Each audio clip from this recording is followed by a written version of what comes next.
évidemment, c'est pas la journée pour parler de la loi 2, mais je comprends qu'il y a des réactions très émotives. Puis je pense que c'est normal. Et d'ailleurs, j'en profite là, pour dire à tout le monde, dans tous les partis, incluant chez nous, de le faire dans le respect. C'est important. On peut être en désaccord tout en restant respectueux. Je termine en disant, Lionel, que je te souhaite tout le bonheur. François Legault, just moments ago from the National Assembly, reacting, standing side by side. Lionel Carmant, the Social Services Minister, who announced he's resigning from his role as minister and leaving the CAQ caucus, will sit as an independent. As you heard François Legault say, he started off his statement there saying, hey, today is not the day to talk about Bill 2. I don't know, Frankie.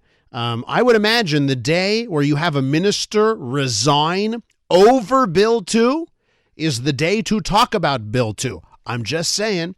Welcome to the second hour of the Elias Macko Show. Now, Geoff Kelley was booked this morning to talk about homelessness issues in a big conference that's happened over the course of this week in this city on homelessness. But he's a former Liberal cabinet minister, an MNA, and I would be remiss if we didn't start off talking about that first. So, Geoff, welcome to the program.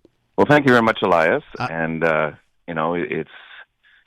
It's always impressive when someone makes a principled stand, as Lionel Carmant has done, and, surrender his responsibilities as minister. He was someone very much engaged, including being the minister responsible for homelessness. So there's a direct connection to the conference that's going on in Montreal right now. But you have to admire it when people put their family and their values and their principles first. It's something that I think you always have to say bravo. So bravo to Lionel Carmant today. Did you ever come close to this, or did you ever have to consider making a decision like the one Lionel Carmant made? No, not as a cabinet minister. There were days as an MNA, the whole rocky road of mergers and demergers. But I remember the Mayor of Pointe Claire of the day saying, we wanted a Liberal MNA to be in the caucus, so sitting as an independent would sort of deny you that voice. But that was probably the most difficult issue of, if you remember back, all the tortuous rules about the demerger referendums and you had to have 35% turnout, or I can't remember all the details, but it was just very cumbersome, and it made it very difficult for many of the former municipalities to demerge. So that was probably the hardest decision in my time in the National Assembly. All right. Well, Geoff, it's a pleasure that you came onto the show this morning. I guess we should pivot now to the reason you were booked in the first place. You referenced it there, that there's the conference happening, the Canadian Alliance to End Homelessness. They're having their annual conference. I guess it's going to go forward sans Lionel Carmant. So let's talk about how bad the issue is. I mean, I could throw stats at you and our listeners about how much homelessness has increased in the country and the numbers. We all know it's bad. How do we fix it, Geoff? Well, I mean, that's one of the focuses, and one of the things that we talked a great deal about in the last couple of days is exactly that, prevention. We know the sources often are twofold. It's people who have done time in correctional services. They leave prison. Where do they go? And secondly, youth who have been in youth protection until they're 18, so they turn 18 in one day and they're turned out. And with no plan as to their next steps, more often than not, they become, sadly, in far too many cases, people who end up in our homeless shelters. And there's no future in that.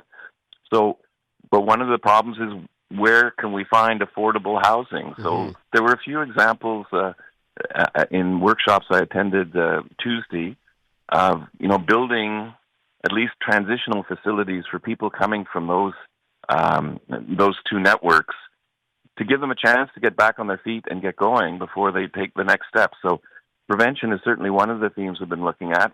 Obviously, as a former Minister of Indigenous Affairs, the overrepresentation of Indigenous people in the homeless populations in all of Canadian cities. I was listening to a presentation yesterday from someone from Winnipeg. Indigenous people make up roughly 12% of the population of Winnipeg and 80% of the homeless population. So developing more services adapted to the needs of Indigenous people is another theme that came out very strongly during the conference. Geoff, one of my worries, and my heart, like, it aches, it breaks. The places that I'm seeing homeless people and the street corners and all of that, I see that and my heart breaks.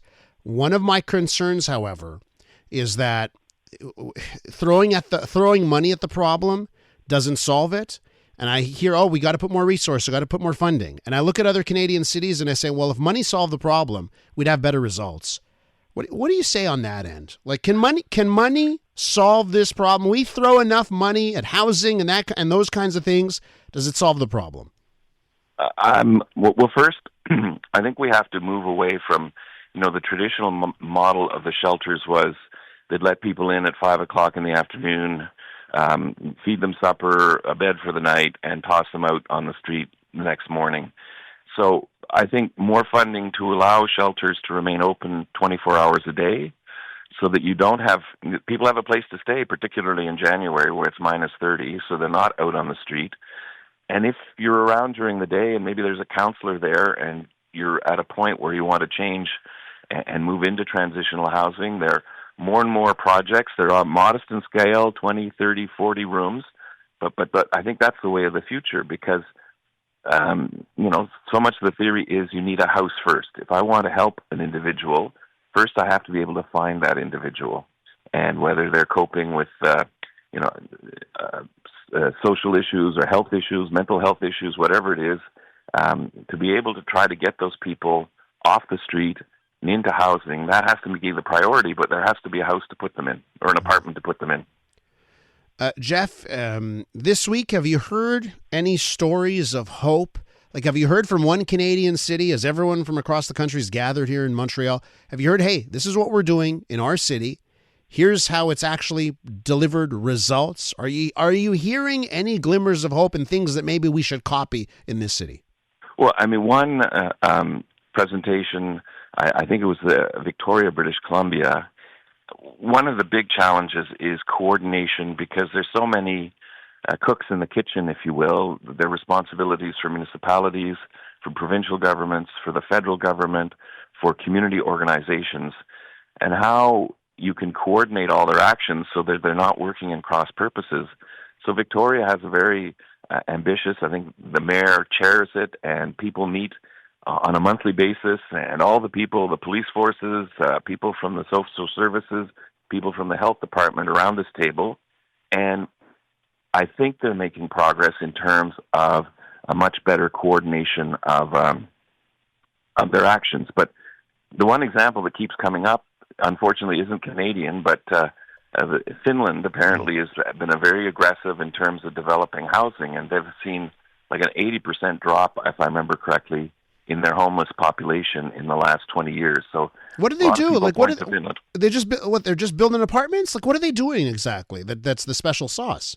Well, the special sauce is affordable housing. Mm-hmm. So building places, and often they are stepping stones towards moving back into the private sector. But it does cost money, but in the long run, it takes people off the street and it helps people for better outcomes in their future.